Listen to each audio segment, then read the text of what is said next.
Somebody had a baby. Huh? Somebody had a baby. Isn't that a great thing?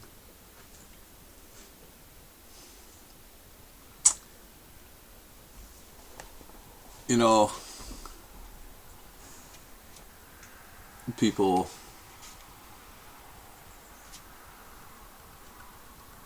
should always see the joy in life, and when somebody has a child, there's somebody hopefully celebrating that, always. And now a prince and his bride, they have a child, and some people, you know, want to go ugh, and well, going having that attitude, they don't realize that, there's a Zionist bigotry attitude out there. And even if the prince had that attitude, I'm not saying he does, because I got a lot more hope than that. But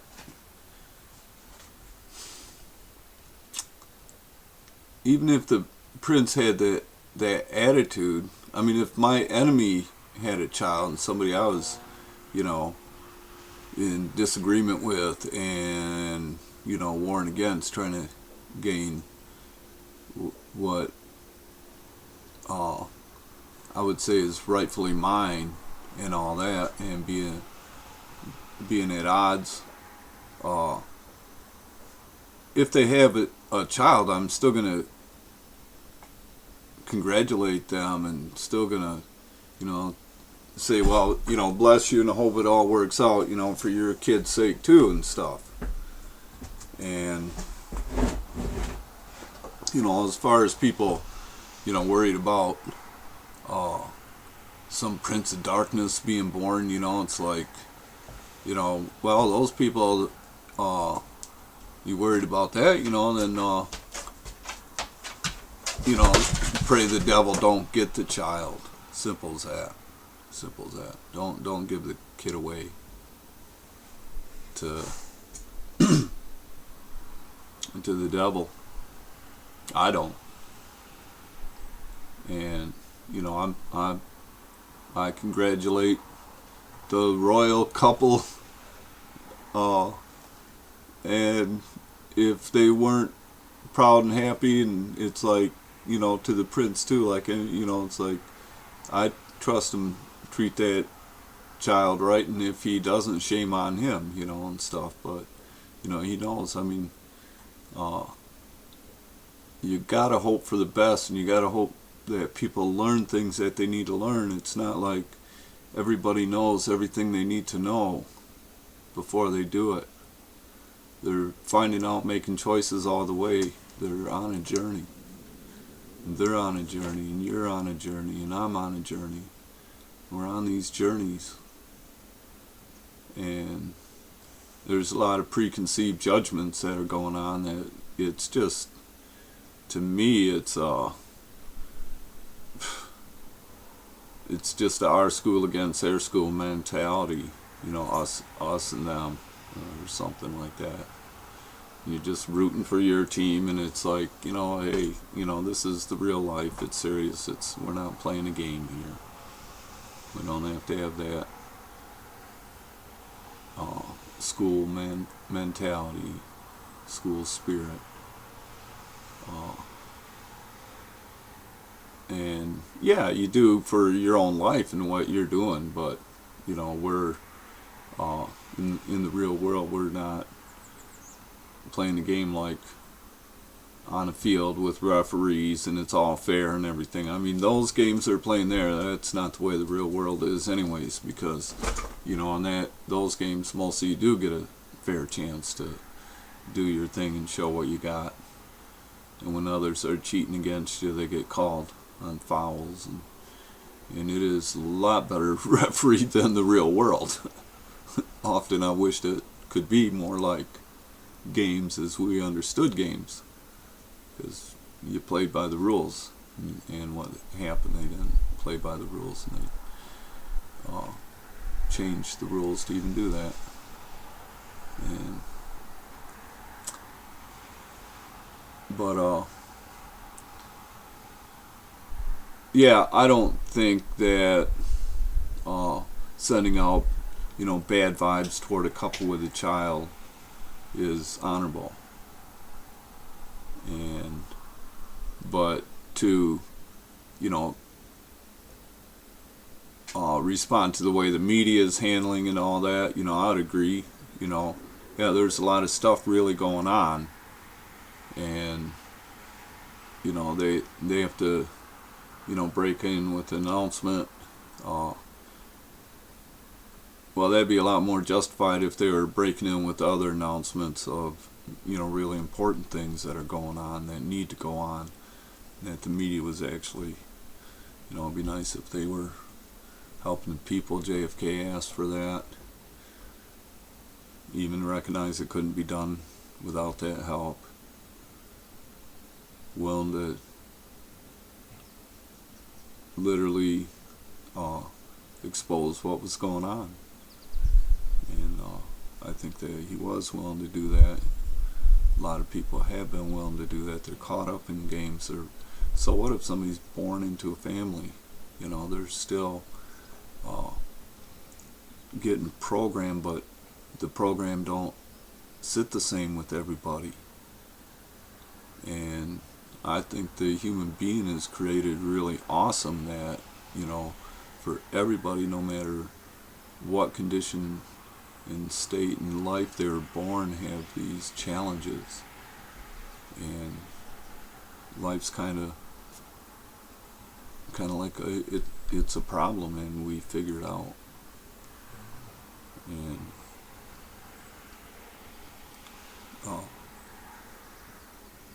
so yeah, I want to be more encouraging, that don't be afraid to feel good about somebody having a baby there, even if you don't like the monarchy over there in England. And I don't know what to say that much about the individuals in the monarchy and be able to judge them. That whole thing, always putting so much power in an individual, is very unrealistic. To say that the Queen, yeah, she does actually have a lot of power, but that it's her power that is doing or undoing what's going on in the world, is just impossible. She would have to be ultra brilliant. We don't see that kind of brilliance in any of the people, no matter how much brilliance we do see in individuals. A lot of times we're looking at brilliance of certain degrees, and we're not even realizing it, because of all the prejudices we have, because of our school, their school mentality. And that's the program. They talk about mind control and different secret project done by government and stuff like that. And the vast majority of all the mind control programming has been directly done to each and every individual around you, to all the people. Literature has always been used. When the printing press began, they had a tool for mind control in books, and then radio, recordings, record players, and radios, and movies, and up to the internet. And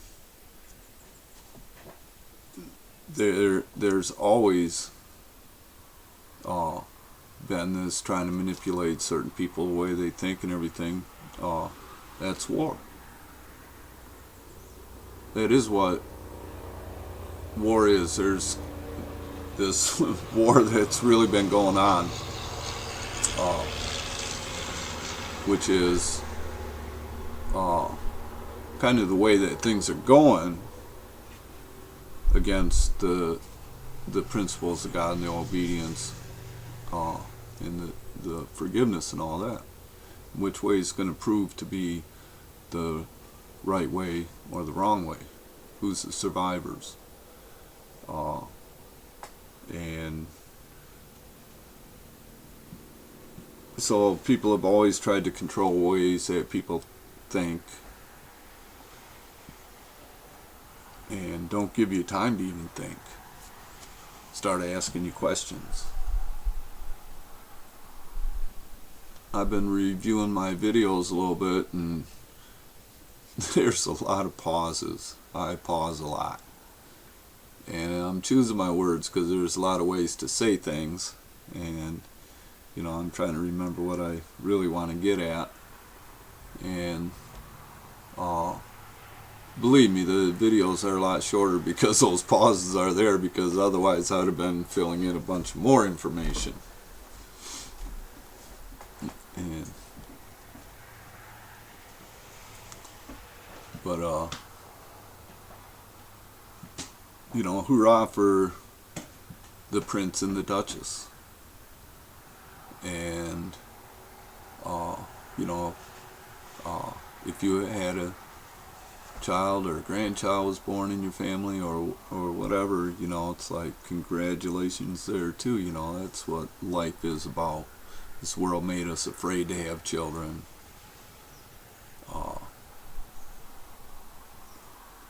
And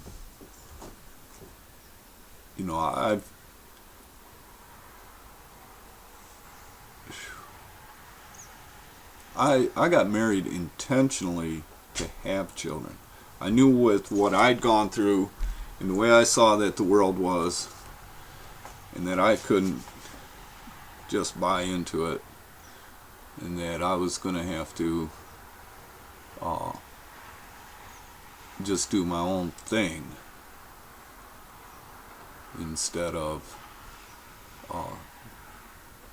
becoming a lawyer or something, or a teacher. And so, I wanted to be a producer. I wanted to, well, Lord, let me just, produce. I want to farm. And I walked around a lot before I ever even decided that. I didn't know what to do. I listened to all the arguments in my head, my ego, what it wanted to do, what my obedience to God wanted to do. Tried to hear myself from all sides. Took my time and decided that I wanted to have a family. I wanted to have children. I'd grown up with children always being born around. My mother had quite a few, and aunts and uncles, neighbors, friends of family. There was always children.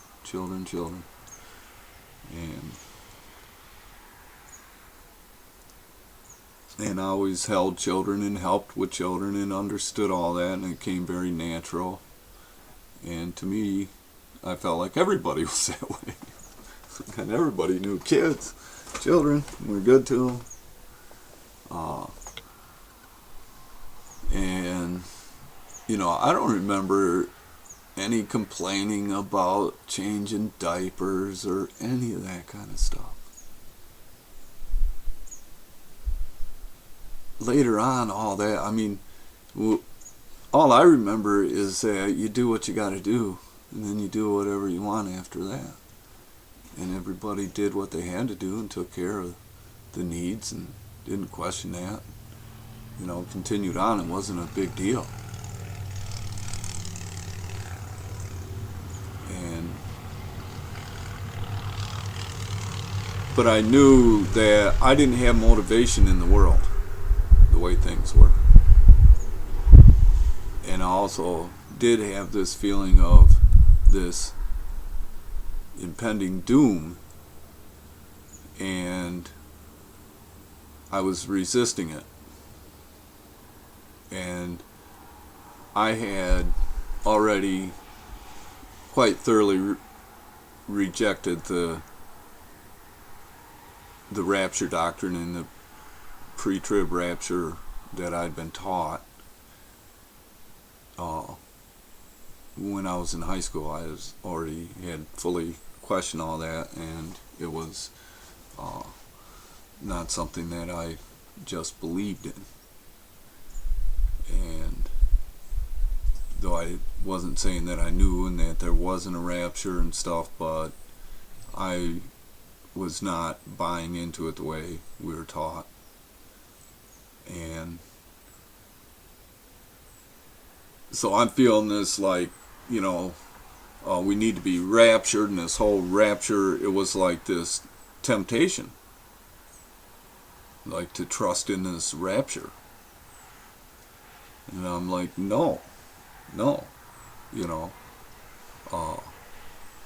and I could easily just went and let my ego or something take me away and say, you know, God has called me to warn everybody, and the rapture's coming, and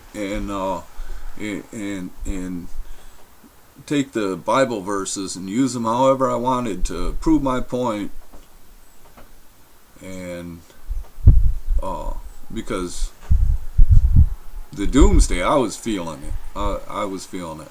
My whole world had crumbled. It wasn't the way I thought it was. And I thought a very innocent, just way.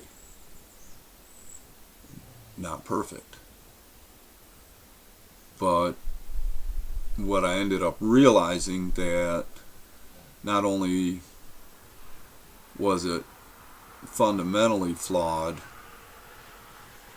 there was definitely activity going on that was totally illegal, totally against all the things that the people required of their government and their military and such, and that if the people understood and knew what was going on, they wouldn't put up with it. They wouldn't condone it. And one thing that I was aware of right away is that I don't have the kind of proof it would take to prove this to other people, and they're not seeing it. And where then, of course, the idea came up, well, you know, you join up and you change it from the inside. And it was like, no, God bless me, I'm still alive, and that I wasn't killed on the inside. And there's certainly, you know, what I saw going on wasn't, it was beyond our government. I knew that.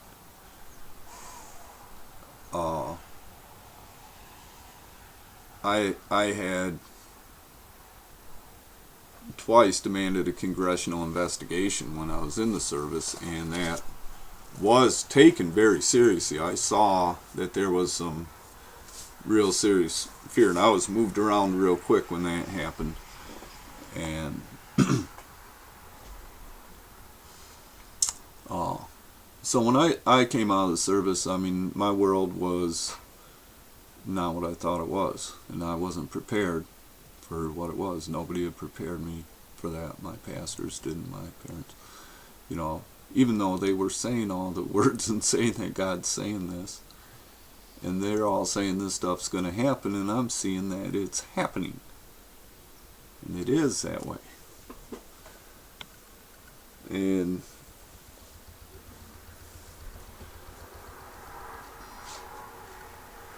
so,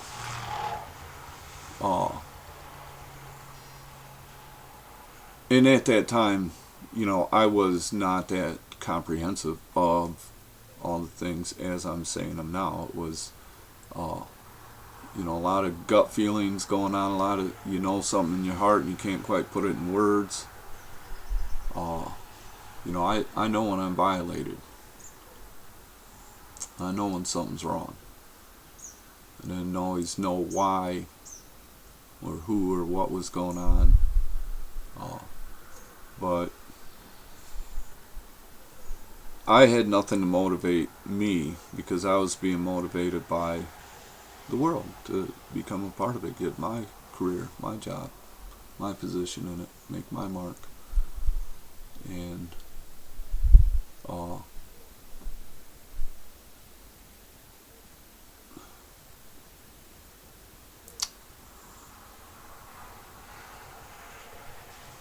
I needed children to have a purpose,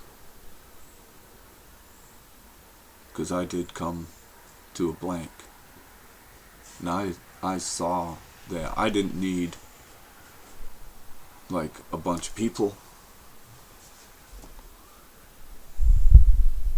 I needed some comfort, some understanding, some love, some healing. I needed a chance.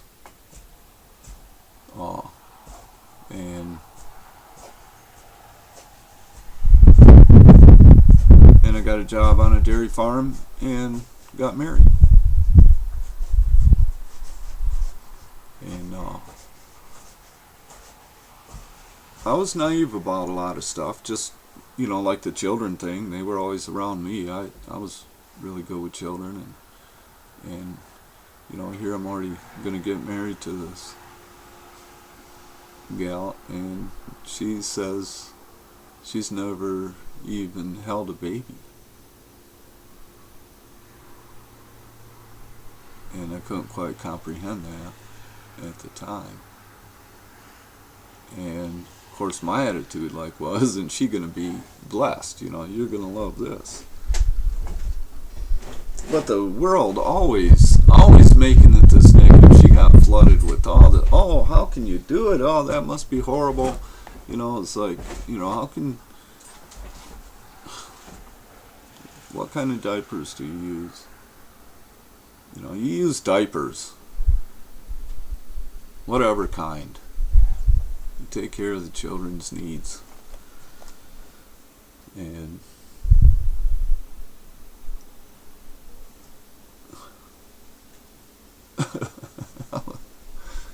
oh, I've been the tolerant one. I have tolerated so much stuff. I've put up with so many people, so many things. And I am not a control freak. And nothing in this world is going to turn me into a control freak. And the world wants you to be a control freak. And the world wants me to be a control freak. That's why I'm not afraid to put out a video like this and have it paused, and I'm giving you time to think. I'm inviting people to think for themselves. I'm inviting that. I'm not hurrying up and saying something so that I stop you from having your argument or thinking, you know. I see a lot of really busy documentaries and stuff, and I like a pretty quick pace myself. I'll watch two things at the same time sometimes, and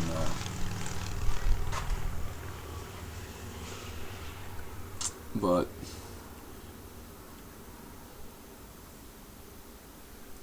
I watch thousands of hours of video on YouTube. Just all kinds of stuff. All kinds of stuff. And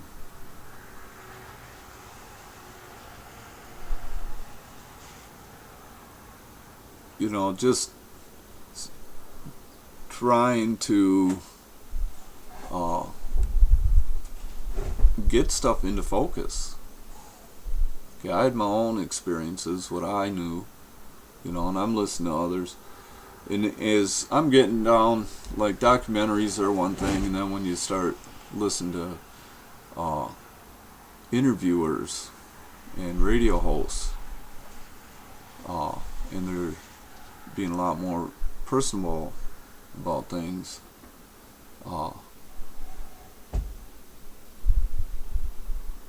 right away there's always this struggle I had with myself, like, well, are they working for the government, or is this, whose side are they on? It's always kind of like, whose side are they on, and it's like, with as separated as I've been from the world at times and all that, and to get away from the programming and to reprogram and the liberty that I've had, I still suffer from the effects of the programming. I'm still going through the same things. Rather than just relaxing and appreciating what people are saying, what they're doing, and have respect. And one thing I found out that, nobody that's out there like that, there's philosophical differences that people have.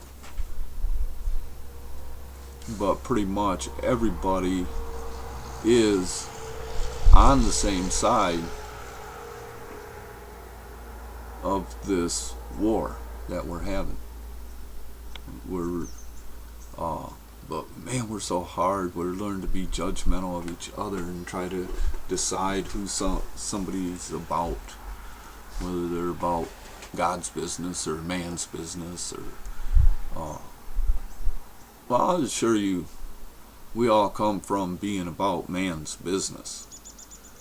We all got that going, and you look for the God business that's coming out in people. And and then people pick and choose. They're free. They can listen to who they want to listen to. And that, I know that a lot of the comments that I see on other people's stuff, that this isn't even real. I'm like, no, they didn't even listen to this. If they feel that way, they're not even listening. They're just hitting that page, typing something, and they're probably getting paid for it.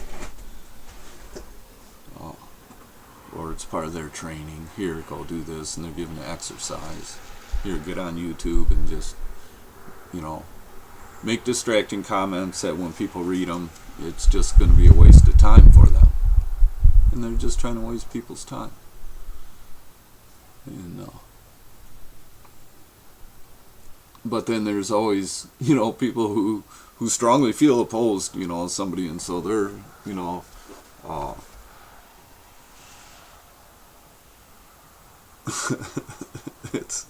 it's not really that way, and we're doing it to ourselves when we try to judge other people and have to decide for ourselves. Appreciate what you can, anybody.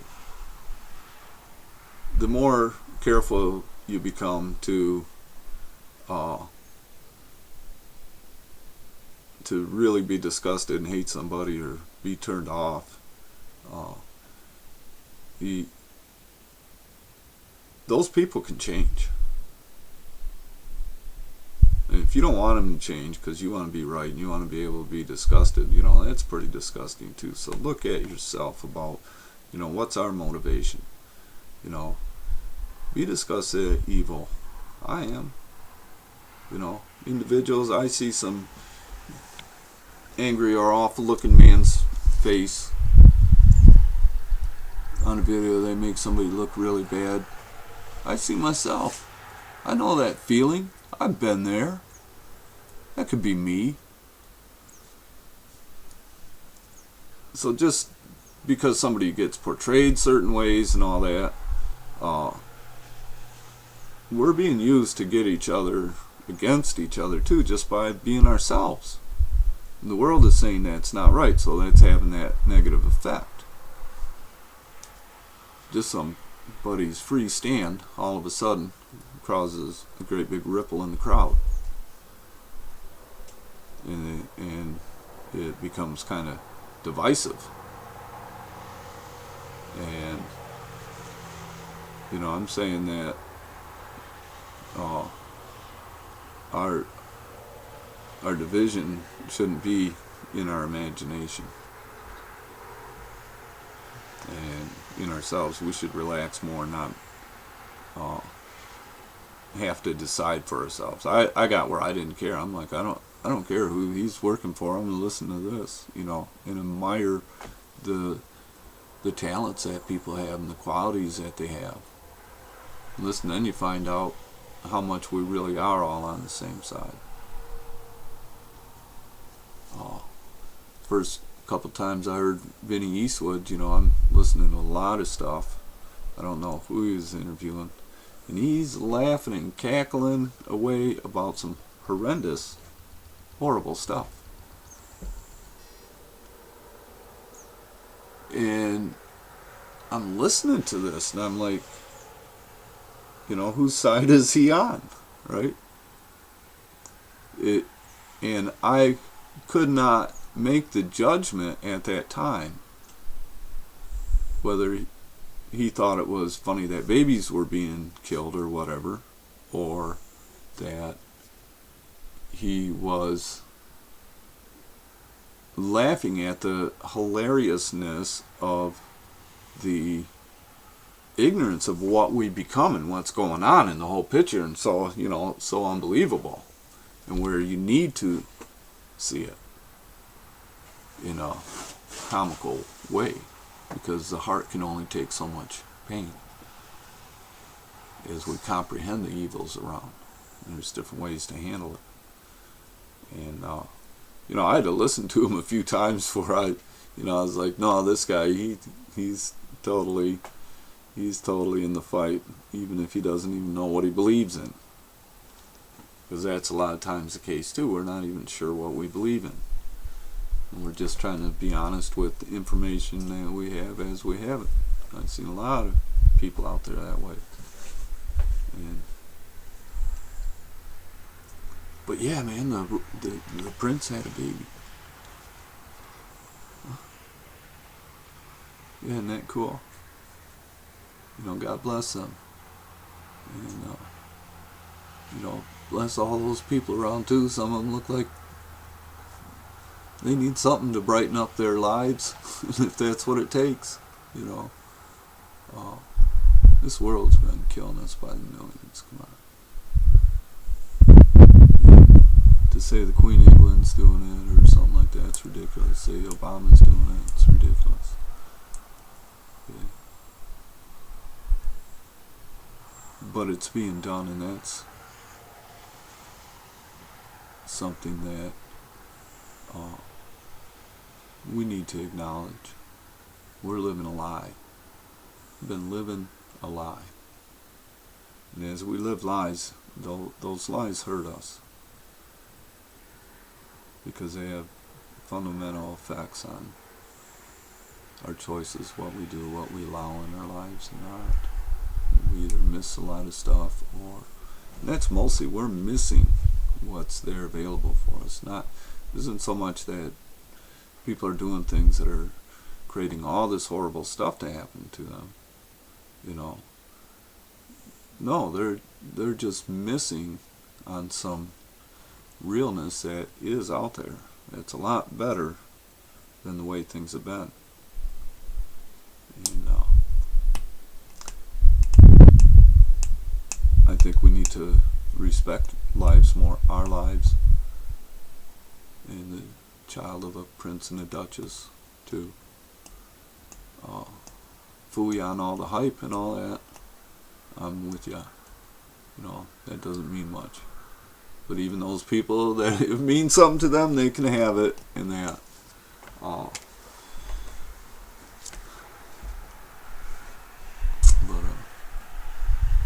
God bless them and God bless you. God bless me. God bless this planet and the birds and the bees. And let's go have some children.